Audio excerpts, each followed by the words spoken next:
قرآن نے کہا یہ بھاری ہے، کبیرۃن انہا لکبیرہ، بے شک نماز ضرور بھاری ہے اس پر جو اللہ کا ڈر نہیں رکھتا، اللہ کا جو ڈر نہیں رکھتا اس پر یہ نماز بھاری ہے۔ جو بے خوف ہوتا ہے وہ کون ہوتا ہے؟ کہا گیا وہ منافق ہے، اللہ سے نہیں ڈرنے والا منافق ہے۔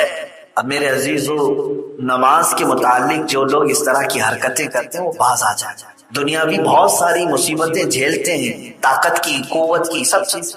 دیکھیں 10-10 گھنٹے لوگ گاڑیوں میں بیٹھ کر کے ڈرائیونگ کرتے ہیں، کیا ایک کٹھن کام نہیں ہے؟ مزدور تھیلے اٹھاتے ہیں، دن کے 8 گھنٹے ڈیوٹی دیتے ہیں، دنیا کے چند پیسوں کے لیے وہ مزدوری کرتے ہیں، پوری بوجھل چیزیں اٹھاتے ہیں۔ عورتیں کئی ایسی ہیں جو 2-3 گھنٹے تک کپڑے دھلتی رہتی ہیں، کمر ٹیڑھی ہو جاتی ہے، کئی لوگ جھاڑو جھاڑتی ہیں، اتنی محنت کے کام ہے یہ۔ ان سارے محنت کے کاموں میں مجھے بتاؤ نماز کیا ان کے برابر کی محنت کا کام؟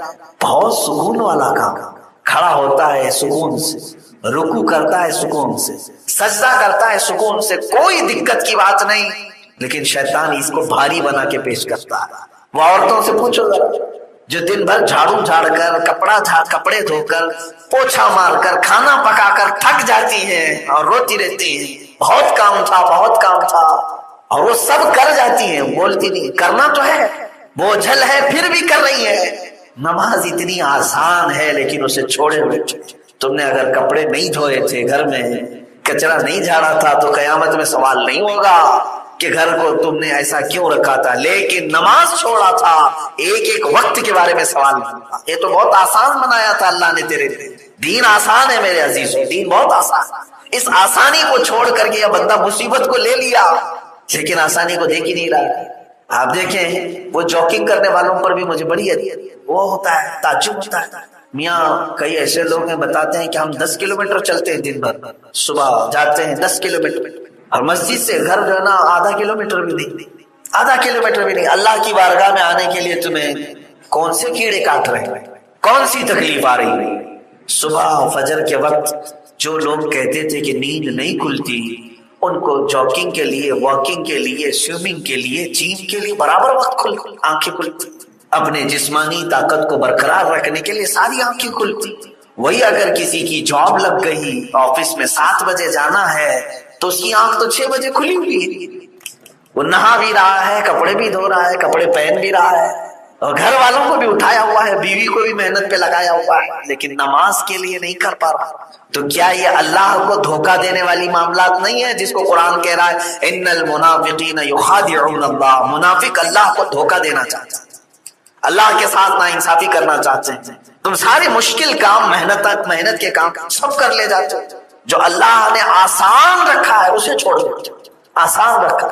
اچھا اگر رب تبارک و تعالیٰ حکم فرما دیتا کہ تم دن میں 100 رکعت پڑھو تو کیا کرتے؟ یا چلو معراج کی شب اگر موسیٰ علیہ السلام بار بار مل کر کے میرے نبی صلی اللہ علیہ وسلم سے 50 کو کم کرا کے 5 تک نہیں لائے ہوتے، کیا کرتے؟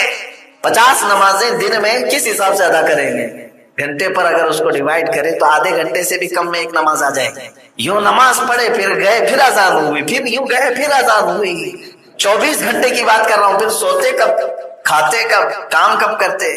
50 وقت کی نمازیں۔ ہاں میرا رب اگر چاہتا تو کرتا، حکم فرما دیتا، کیونکہ ہو سکتا ہے تم یہ سوچ رہے ہو اللہ تعالیٰ چاہتا 50 تو پڑھتا کون، لیکن ساتھ میں اگر وہ یہ بھی قانون لگا دیتا کہ 50 فرض کر رہا ہوں، ایک بھی چھوڑو گے تو تمہارے کان جھڑ جائیں گے، دوسری چھوڑو گے تو ناک جھڑ جائے گی، تیسری چھوڑو گے تو دانت جھڑ جائیں گے، تو پھر سب برابر پابندی سے کرتے۔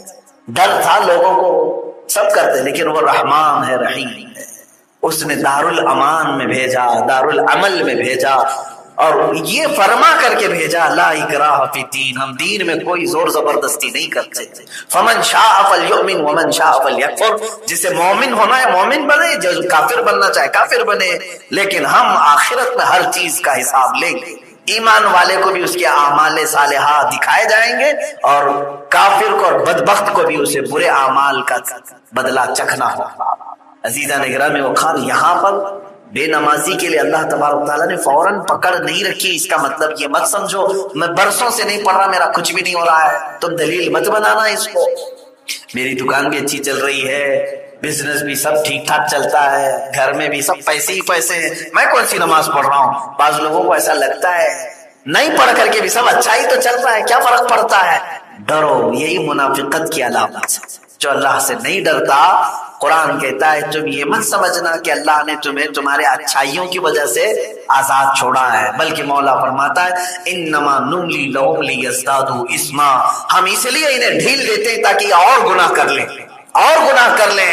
اور اس کے بعد رب تعالیٰ فرماتا ہے پھر ہم اچانک ان کی پکڑ کر دردناک عذاب میں گرفتار کر۔ ڈھیل جو ملتی ہے وہ تمہاری اچھائیوں کی وجہ سے نہیں ہے، نماز نہیں پڑھ رہا پھر بھی کھانا مل رہا ہے اس لیے نہیں۔ اللہ تعالیٰ پھر جلال میں سارے راستے کھول دیتا ہے، جتنا تجھے عیش کرنا ہے سب کر لے، دنیا میں جو تجھے عیش چاہیے سب کر۔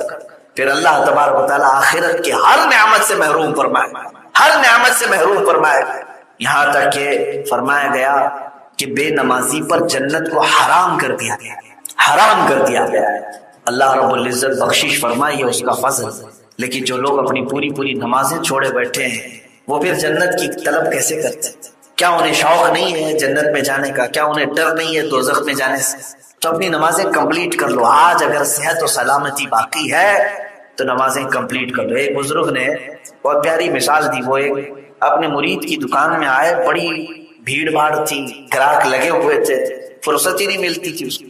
دکان میں گئے، اس نے کہا حضور آئیے تشریف لائے، مرشد آئے تھے، پیر صاحب آئے تھے، کرسی پر بٹھایا اور کام میں مصروف رہا۔ تھوڑی دیر کے بعد وہ دکان میں سے موجود ڈبے جو کچھ بھی تھے اس کو اٹھا کے سونگھنے لگے۔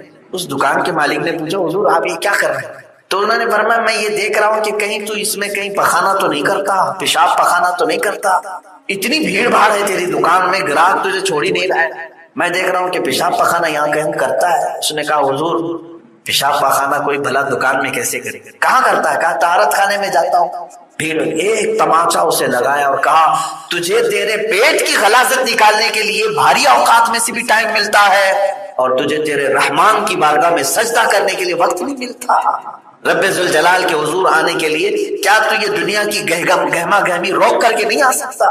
وہ صحابہ تھے میرے عزیزوں، لوہے کا کام کرنے والے ایک صحابی، لوہے کو گرم کیا جاتا، تپایا جاتا آگ میں، وہ جب آگ میں تبدیل ہوتا ہے تو لوہے کے ہتھوڑے کو اٹھا کر کے اس کو بینڈ کیا جاتا ہے، شکل بنائی جاتی ہے۔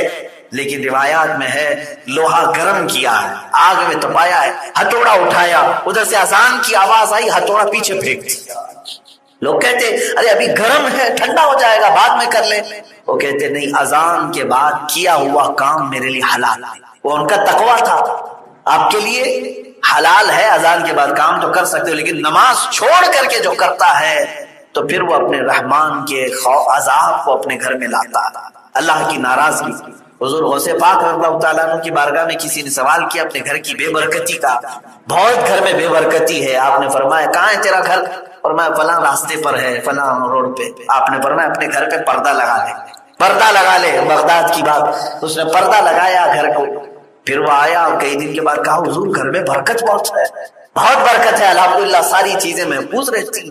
آپ نے پردے میں کیا وظیفہ دیا تھا؟ غوث پاک نے فرمایا تیرا گھر، کیونکہ وہ مرید تھا غوث پاک کا، قادری تھا، آپ نے فرمایا تیرا گھر راستے پر تھا، کئی بے نمازیوں کی نظر تیرے گھر کے اندر پڑتی تھی تو برکت چلی جاتی، برکت ختم ہو جاتی تھی۔ اس لیے میں نے کہا کہ کسی بے نمازی کے آنکھیں نگاہیں تیرے گھر کے اندر نہ پڑے، پردہ لگانے کے لیے میں نے کہا اللہ نے ان کی نظروں کی نحوست سے تیرے گھر کو محفوظ۔ جو قادری ہیں انہیں غوث پاک کا فرمان سننا چاہیے، سننے سے تعلق رکھتا ہے، اور اسی لیے میرے غوث نے فرمایا پیران پیر میر میران سیدی عبد القادر جیلانی رضی اللہ تعالیٰ، وہ صرف 11ویں والے پیر نہیں جن کی نیازیں کھا کر موٹے ہو جائیں، ہاں ان کے نام پر صرف نیازیں منتیں نظریں کرنے کے لیے نہیں ہیں، وہ پیران پیر فرماتے ہیں میرے مریدین میں سے اگر کوئی بے نمازی ہے تو اسے مسلمانوں کی قبرستان میں دفن۔ تو آپ یہ پڑھ کر کے دیکھیں روزانہ 313 مرتبہ درود پاک پڑھو اور بستر پہ۔ دوسرا اس کا ایک بہت بڑا فائدہ یہ ہے، ایک بہت بڑے بزرگ ہیں ابو حفص سمرقندی رحمۃ اللہ علیہ، مکہ مکرمہ کے تاریخ لکھنے والوں، وہ فرماتے ہیں مکہ میں ایک شخص کا انتقال ہوا تھا اور اس کا انتقال ہوتے ہی اس کا چہرہ گدھے کی شکل کا بنا۔ یہ بہت بڑی بات تھی، جانور کی طرح سے چہرہ بن گیا۔ اس کا اکلوتا بیٹا تھا، بیٹے نے دیکھا باپ کی شکل بگڑ گئی ہے، فوراً اس نے کواڑ بند کر دیے، دروازے سب لگا دیے، کہا کسی کو کیسے بلا سکتا ہے میت پہ باپ کا چہرہ اتنا خطرناک جانور کی طرح دکھ رہا ہے، چادر ڈال دیا۔ گھر کی عورتوں کو سب لڑکے نے سمجھایا کسی کو کانوں کان خبر ہونے مت دینا، ہمارے باپ کا انتقال ہوا یا کچھ ہوا، گھر کے اندر ہی ایک گڑھا کھود دیں گے اور یہی اپنے باپ کو دفن کر دیں گے۔ ظاہر سی بات ہے لوگوں کو بلائیں گے تو لوگ آئیں گے، چہرہ دیکھیں گے اور طرح طرح کی باتیں بھی ہوں گی، فلاں کا باپ ایسا، فلاں کا باپ ویسا۔ میں نہیں چاہتا کہ میرے مرے ہوئے باپ کے بارے میں پھر مجھے لوگ تانا ماریں، گڑھا کھود کر کے یہیں دفن کریں۔ وہ غمگین بیٹھا ہوا تھا لڑکا، زانوں میں سر رکھ کر کے ہچکیاں لے کر رو رہا تھا۔ اچانک اس کے گھر کے پیچھے کا دروازہ کھلا اور ایک بزرگ گھر کے اندر داخل ہوئے، چہرے پر چادر پڑی، سیدھے آ کر کے وہ میت کے پاس پہنچ گئے، میت کے چہرے سے چادر ہٹائی اور اپنا ہاتھ اس کے چہرے پر پھیر اور اس کے بعد چادر ڈال دی۔ یہ جو لڑکا تھا نوجوان یہ دیکھ رہا تھا لیکن اس کی توجہ نہیں تھی، کیونکہ غم اتنا زیادہ تھا، ٹینشن اتنا زیادہ تھا، جس کو کہتے ہیں بہت ہائی ڈپریشن میں گیا ہوا، کچھ سوچنے سمجھنے کا اس کے پاس موقع ہی نہیں۔ اس نے دیکھا وہ بزرگ قریب آئے، اس نے سر بھی نہیں اٹھایا۔ اس بزرگ نے پوچھا روتا کیوں ہے، کیوں اس طرح سے بیٹھا ہوا ہے؟ اس نے کہا آپ نے تو دیکھ لیا، میں جانتا نہیں کہاں سے آپ اندر آ گئے، میں تو سارے دروازے بند کروا دیا تھا گھر کے، آپ دیکھ تو رہے میرے باپ کا چہرہ کیسا بگڑا ہوا ہے، موت کے بعد جانور کی شکل ہو۔ اس بزرگ نے کہا کچھ بھی تو نہیں ہوا تیرے باپ، جا دیکھ تو صحیح۔ وہ جا کر چادر ہٹاتا ہے تو اس کے باپ کا چہرہ بالکل چمکتا ہوا چاند کی طرح خوبصورت، کوئی بگڑا ہوا چہرہ نہیں۔ یہ سمجھ گیا کہ اللہ کا کوئی فرشتہ آیا جو میری مدد کر لی، کسی فرشتے کو اللہ نے بھیجا اور اس کے ذریعے سے میرے باپ کا چہرہ صحیح ہوا، ورنہ تو بگڑا ہوا چہرہ ہی تھا۔ وہ بزرگ جانے لگے دروازے تک تو یہ جا کر ان کا دامن پکڑ لیا اور کہا اللہ بھلا کرے آپ کا، میں آپ کو پہچانتا نہیں لیکن آپ کی دعا سے میرے باپ کا چہرہ صحیح ہوا، آپ بتائیں تو صحیح اپنا تعارف۔ تو مڑ کر کے اس بزرگ نے کہا انا محمد رسول اللہ، میں محمد اللہ کا رسول۔ یہ حضور کے انتقال کے 400 سال بعد کا واقعہ ہے، حضور صلی اللہ علیہ وسلم کی وفات کے 400 سال بعد کا واقعہ۔ وہ دھاڑے مار کر رونے لگا، قدموں میں گر گیا، حضور پاک صلی اللہ تعالی علیہ وسلم سے عرض کرنے لگا آقا کیسی بلا اور کیسی افتاد میرے گھر پر پڑی، کیوں اس طرح سے ہوا؟ حضور نے اٹھایا اور کہا دیکھ تیرے باپ کا ایک گناہ ایسا تھا جس سے رب ناراض، تیرے باپ کا ایک گناہ ایسا تھا، ایک برائی ایسی تھی جس سے اللہ غضبناک تھا، لیکن میری عادت یہ ہے، حضور فرماتے میری عادت یہ ہے کہ باپ کا گناہ بیٹے کو نہیں بتاتا، عیبوں پر پردہ ڈال کیا تھا وہ نہیں بتاؤں گا، لیکن ایک گناہ تھا جس سے اللہ ناراض تھا، اور مرنے کے بعد اس کا چہرہ بدل گیا تھا۔ تو صحیح کہتا ہے اس کا چہرہ بدلا تھا، لیکن اے نوجوان تیرے باپ کی ایک اچھائی ہے کہ یہ اس وقت تک بستر پہ سوتا نہیں تھا جب تک 100 بار مجھ پر درود نہیں پڑتا۔ تو جو فرشتہ اس کے پڑے ہوئے درود کو مجھ تک پہنچاتا تھا وہ فرشتہ آج میرے تک پہنچا اور کہا غضب ہو گیا اے اللہ کے نبی، آپ پر روزانہ درود پڑھنے والے کے چہرے کو آج اللہ نے بدل دیا اس کے کسی گناہ کی وجہ سے، آپ کرم فرما دیں، آپ رحم فرما دیں، ورنہ لوگ کیا کہیں گے کہ حضور پر درود بھی پڑتا تھا اور چہرہ بھی جانور کی طرح بن کر گیا دنیا۔ نبی پاک صلی اللہ علیہ وسلم فرماتے میں اسی وقت تیرے گھر آیا، دیکھا تو چہرہ بدلا ہوا تھا، میں نے اپنا ہاتھ اس کے چہرے پر رکھ کر اللہ سے دعا کی اے رب العالمین، اے قدیر و جبار، تجھے تیرے نبی کی محبت کی قسم، یہ وہ بندہ ہے جو روزانہ رات تنہائی میں مجھ کو یاد کرتا اور درود پڑھتا، تو اس کے چہرے کو صحیح کر دے۔ رب تعالیٰ نے فرمایا محبوب ہاتھ ہٹاؤ، اس کا چہرہ مکہ مکرمہ میں سب سے حسین کر دیا جائے۔ آتا ہے فقیروں پہ انہیں پیار، کچھ خود بھیک دیں اور خود کہیں منگتے کا بھلا۔ درود پاک کا یہ صدقہ ہے کہ اللہ کے نبی صلی اللہ تعالیٰ علیہ وسلم وہاں سے چلے گئے۔ دو باتیں اس میں سمجھ میں آتی ہیں، پہلی بات تو یہ ہے اس کا گناہ جیسا تھا جو تھا اللہ کا غضب تھا، لیکن وہ کیا رحمت ہے میرے آقا کی کہ بیٹا دامن پکڑ کر پوچھ رہا ہے میرے باپ نے ایسا کیا کیا تھا کہ جس کی وجہ سے اس کا چہرہ بدل گیا۔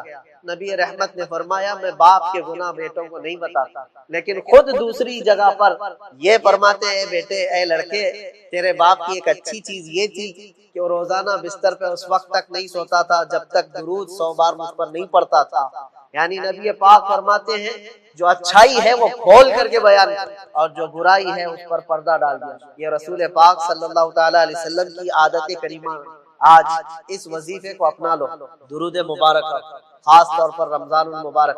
امام غزالی رضی اللہ تعالیٰ عنہ سے پوچھا گیا کہ حضور پاک صلی اللہ علیہ وسلم کا عشق اور حضور کی محبت کیسے بڑھتی ہے، عشق رسول کیسے بڑھتا ہے؟ تو آپ نے فرمایا سب سے زیادہ جو درود پڑھتا ہے اتنا زیادہ اس کے اندر عشق پیدا ہوتا ہے، محبت پیدا ہوتا ہے۔ حضور پاک صلی اللہ تعالیٰ علیہ وسلم کی محبت یہ مت سمجھو یہ کمانے والی چیز ہے یا حاصل کرنے والی چیز ہے، یہ عطائی ہوتی ہے، اللہ تعالیٰ دلوں میں ڈالتا ہے اور وہ آتی کیسے؟ کثرت سے حضور کا ذکر، درود پاک کثرت سے پڑھتے رہے، بیٹھتے اٹھتے اپنی زبان پر جاری کرتے پورا درود۔ صلی اللہ علیہ وسلم بھی درود ہے، صلی اللہ علیہ وسلم یہ بھی درود ہے پورا۔ اگر یہی عادت پڑ جائے دن بھر، کیا کہنے، تمہاری زبان میں اثر پیدا ہوتا۔ کسی نے پوچھا تھا علامہ اقبال سے، تمہارے شعر شاعری جو ہے، اقبال کی شاعری 100 سال کے بعد آج بھی زندہ ہے، اور ایسی ہے کہ تن بدن میں آگ لگا دے، لوگوں گرم کر دے۔ ایسے اشعار لکھے ہوئے، عشق میں ڈوبے ہوئے بہت سارے شاعر تو ہیں، لیکن کسی کسی کا شعر پورے ہر زبان پر جاری ہوتا ہے کہ محمد سے وفا تو نے، یہ جہاں چیز ہے کیا، یہ اقبال کا شعر ہے، ہر زبان پر جاری ہے، ہر زبان پر جاری ہے۔ اقبال نے کہا تھا محمد کی محبت دین حق کی شرط اول ہے، اسی میں ہو اگر خامی تو سب کچھ نامکمل ہے۔ اور کہا فارسی میں کہ بمصطفیٰ برساں خیش کے دی ہما اوس، گربہ اون رسیدی تمام بول حبیس۔ اپنے آپ کو حضور کے قدموں تک پہنچا دے، اسی کا نام دین ہے، اور اگر وہاں تک نہیں پہنچا تو زندگی ابو لہب کی طرح ہے، قریب رہ کر کے بھی تو کچھ حاصل نہیں کر سکا۔ یہ اقبال کے اشعار ہے۔ تو اشعار میں یہ اثر کہاں سے آتا ہے؟ تو اقبال سے پوچھا گیا آپ کے اشعار پڑھتا ہے کوئی تو حضور کی محبت جھلکتی ہے، تو جانتے ہو اقبال نے کہا تھا میں نے اپنی زندگی میں 1.25 کروڑ مرتبہ حضور پر درود پیش ہے۔ سننے میں آسان لگ رہا ہے، 1,25,00,000 درود مبارکہ حضور پاک صلی اللہ تعالی علیہ وسلم کی دربار میں پیش کیا ہے۔ ابھی میں کیلکولیشن کر کے بتاتا ہوں، کر لو گے 1.25 کروڑ مرتبہ، آسان لگتا ہے۔ دن میں آپ کتنی درود پڑھ سکتے ہو؟ زیادہ سے زیادہ کچھ لوگ 100 پڑھتے ہوں، 200 پڑھتے ہوں، 500 پڑھتے ہوں، 1000 پڑھتے ہوں۔ 1000 درود مبارکہ 1000 مرتبہ پڑھنے کے لیے آدمی کا ایک وقت لگتا ہے۔ چلو میں مانتا ہوں 1000 نہیں، 5000 مرتبہ پڑھتے ہو، ہر نماز کے بعد بھی 1000 بار پڑھتے ہو تو 5000 بار۔ اگر کوئی بندہ 5000 بار درود پڑھتا ہے دن میں، تو پھر مہینے میں جا کر کے وہ کتنے بنتے ہیں؟ 1.5 لاکھ۔ کتنے بنتے ہیں؟ 1.5 لاکھ بنتے ہیں۔ اور سال میں کتنے بنتے ہیں؟ پر مہینے میں 1.5 لاکھ کا مطلب سال میں 18 لاکھ۔ کتنے؟ 18 لاکھ سال میں۔ اگر 5000 بار درود کوئی پڑھتا ہے تو سال میں 18 لاکھ۔ اب 1.25 کروڑ ہونے کے لیے کتنے سال لگتے ہیں؟ وہ بھی اس میں ایک دن بھی ناگا نہ کیا ہو، تقریباً 7 سال، تقریباً 7 سال تک کنٹینیو بغیر ناگا، اس میں تھوڑے آگے پڑھتا رہا ہو تو جا کر کے وہاں پہنچے۔ 5000 میں ایک بھی کم کیا تو پھر آگے پیچھے ہو جائے۔ یہ تو میں ایک رفلی حساب بتا رہا ہوں۔ اور کچھ وہ لوگ ہیں جنہوں نے نبی پاک صلی اللہ تعالی علیہ وسلم کی بارگاہ میں کروڑوں مرتبہ درود پاک دے، اب انہوں نے زندگی کو اپنا پورا وقف کیا تھا حضور کے دربار، تب جا کر کے پھر یہ حاصل ہوتا ہے۔ اب یہ تو اقبال کی بات تھی، اقبال سے پوچھا گیا تو انہوں نے کہا کہ 1.25 کروڑ مرتبہ درود حضور پاک صلی اللہ تعالی علیہ وسلم کے دربار میں بھیجا۔ امام اہل سنت عاشق صادق امام احمد رضا خان فاضل بن، ان کے نعتوں کا کیا کہنا، ان کی زبان کا کیا کہنا؟ آپ سے پوچھا گیا، میں نے پہلے دن بتایا تھا درود شریف پڑھنے والوں کی کئی کیٹیگری، 1.25 کروڑ درود پڑھنے والا اور ہے، 1.25 کروڑ مرتبہ درود پڑھتا ہو کاؤنٹ کر کے تسبیح لے کر کے وہ اور ہے، لیکن اعلیٰ حضرت رضی اللہ تعالیٰ یہ ان عاشقوں میں سے ہیں جو ایک درود پڑھتے تھے تو حضور کا جواب سنتے تھے۔ نبی پاک صلی اللہ علیہ وسلم کو حاضر و ناظر جان کر حضور کو، یہی تو بات ہے کہ ہندوستان سے حضور کو درودوں میں یاد کرتے، نعتوں میں یاد کرتے، اور جب مدینہ طیبہ پہنچے تھے اس عاشق صادق کا سفر بھی تو دیکھو، حج پہ گئے تھے اپنی ماں کے ساتھ، یہ دوسرا حج تھا، پہلا حج ہو گیا تھا تو بہت شریعت کا پاس و لحاظ رکھ کر کے جو اشعار لکھتے ہیں اعلیٰ حضرت جب گئے حج کے لیے تو کہتے ہیں کہ ان کے طفیل حج بھی خدا نے کرا دیا۔ کس کے طفیل؟ حضور۔ ان کے طفیل حج بھی خدا نے کرا دیا، اصل مراد حاضری اس پاک در کی، میری اصل مراد تو حضور کے دربار میں حاضری۔ کسی نے پوچھا آپ کو اعلیٰ کیا شعر کہتے ہو میاں بریلی والے، کیا یہ جائز ہے کہ آپ حج فرض ہے، حج فرض کے لیے آپ یہ کہتے ہیں اصل مراد حاضری اس پاک در کی تھی، پھر حج کا کیا ہوا جو 5 ارکان میں سے ایک رکن ہے اسلام؟ اعلیٰ حضرت نے فرمایا یہ شعر میں نے دوسرے حج کے موقع پر لکھا، پہلا حج میرے اوپر فرض تھا، دوسرا حج نفل تھا، اور نفل سے بڑھ کر کے حضور کے دربار کی حاضری، ہر نفل کام سے بڑھ کر کے حضور کے دربار کی حاضری۔ میں کہہ رہا ہوں کہ جب مدینہ طیبہ حاضر ہو، مانگنے والے ہر طرح سے چیزیں مانگتے، لیکن یہ عاشق صادق درودوں کا مجموعہ لے کر کے حضور کے دربار میں جب حاضر ہوئے تو کیا کہا؟ یا رسول اللہ صلی اللہ تعالی علیہ وسلم میں آپ کے دربار میں آیا ہوں، سنا ہے آپ ہی کے تو اشعار ہیں، واہ کیا جود و کرم ہے شہ بطحا تیرا نہیں، یعنی مانگنے والا حضور کے دربار میں کیا نہیں سنتا، نہیں کا لفظ حضور سے سنتا ہے، مانگیں گے مانگے جائیں گے منہ مانگ ہی پائیں، سرکار میں نہ لا ہے نہ حاجت اگر کی، لا کس کو کہتے ہیں عربی میں، نہیں، آپ نے کچھ مانگا مجھ سے عربی میں مجھے کہنا ہے نہیں دینا ہے تو میں کہوں گا لا، لا، حضور نے کبھی کسی کو لا نہیں، یا اعلیٰ حضرت فرماتے۔ اور پھر دوسرا اسی شعر میں نہ حاجت اگر کی ہے، اور حضور جب دیتے ہیں تو یوں نہیں کہتے اگر سچا ہوگا تو دوں گا، اگر عاشق ہوگا تو دوں گا، اگر پہ نہیں دیتے حضور، جیسا آیا ویسا لے لیں۔ اعلیٰ حضرت فرماتے ہیں مانگیں گے مانگے جائیں گے منہ مانگی پائیں گے، سرکار میں نہ لا ہے نہ حاجت اگر کی۔ جب یہاں اتنا مانگ کر کے لوگ لے جاتے ہیں، میرے کریم سے گر قطرہ کسی نے مانگا، دریا بہا دیے ہیں دربے بہا، سب اعلیٰ حضرت کے اشعار ہیں۔ جب ان کے مانگنے کا وقت آیا تھا تو آپ کیا مانگنے گئے تھے؟ اعلیٰ حضرت حضور صلی اللہ علیہ وسلم کسی کو لا نہیں کہتے، کسی کو نہ نہیں کہتے، ہر ایک کو دنیا مانگنے والے، آخرت مانگنے والے سب۔ اعلیٰ حضرت بہت عجب سوال لے کر گئے، کہا کہ یا رسول اللہ صلی اللہ علیہ وسلم ہندوستان سے بڑی دور سے آپ کا فقیر آیا ہے آپ کے دربار میں، اور مانگنا میں یہ چاہتا ہوں کہ دیدار تو خواب میں بہت بار کرایا، میں ظاہر میں دیکھنا چاہتا ہوں۔ یہ بھی کسی عاشق کا سوال، حالانکہ تقاضا قانون الہی یہ ہے کہ جو فوت ہو گیا اس کو پردے پہ چھپا دیا، لیکن اللہ جسے چاہے جو چاہے دکھا دے۔ نبی پاک صلی اللہ علیہ وسلم عالم برزخ میں ضرور ہے، لیکن اللہ اگر چاہے تو رسول پاک صلی اللہ تعالی علیہ وسلم کو ظاہری حالت میں لوگ کسی کو دکھا دے۔ مانگتے رہے لیکن کچھ نظر نہیں آیا، صبح سے شام ہو گئی، شام سے صبح ہو گئی، چلے گئے، تب آپ نے وہ شعر لکھا تھا، کوئی کیوں پوچھے تیری بات رضا، تجھ سے کتے ہزار پھرتے، اپنے آپ کو کوستے ہوئے کہا کوئی کیوں پوچھے تیری بات رضا، تو کون سا بہت بڑا ہے کہ تو حضور کو دیکھنے کی بات کر دی، اتنی بڑی تمنا کر گیا، کوئی کیوں پوچھے تیری بات رضا، تجھ سے کتے ہزار پھرتے، بہت ہے حضور کے دربار کے بڑے بڑے لوگ ہیں۔ جب یہ شعر کہا تو فرماتے ہیں اسی وقت قبر رسول سے ایک روشنی نظر آئی، اعلیٰ حضرت جب دیکھنے لگے تو نبی رحمت صلی اللہ علیہ وسلم ظاہری آنکھوں کے سامنے موجود، اللہ کے نبی صلی اللہ تعالی علیہ وسلم پورے اپنے جمال و جلال کے ساتھ جب نظر آئے۔ اب ایک عاشق کے لیے امتحان کا وقت، جس کے لیے تڑپتا رہے، جس کے لیے زندگی بھر صلاۃ و سلام نعت و منقبت کرتا رہے، جب وہ چیز سامنے آ جائے تو آدمی بے قابو ہو جاتا ہے، کیا کروں کیا نہ کروں، ابھی چمٹ جاؤں کیا کروں۔